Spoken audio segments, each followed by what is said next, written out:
What we want. Take a video. Take a video.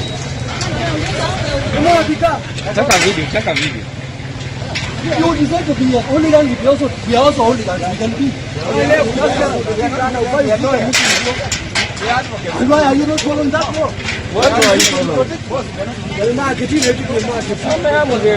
Anybody, go in before we go in. You invited us. Can you ask the speaker to give us a letter of cancellation? This is a public office. These are public grounds.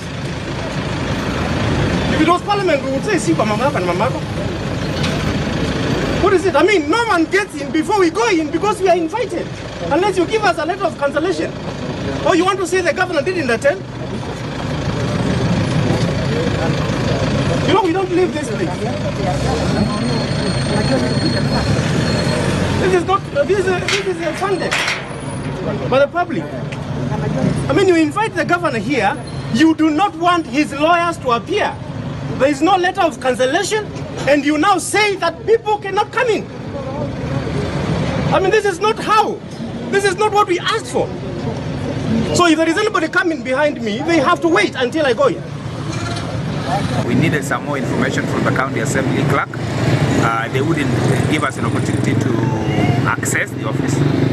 But when they opened the gate and we marched in, they pounced on us, pushing us, assaulting us. And one of my colleagues, Lawyer Kimuli, was extensively manhandled, and we have taken him to seek medical advice so that we can see the extent to which he may have been injured. But this is, of course, an unbecoming act on the part of the county assembly. Much as they have been served, they did not have any basis to bar lawyers who are representing the Honorable Governor. Nimeshika na mtu hapa na kwa kitu ndio lakini changa ndio bila hiyo ndio sana kwa kule mwanangu anapitia kwa kule mwanangu kana tena sana mimi.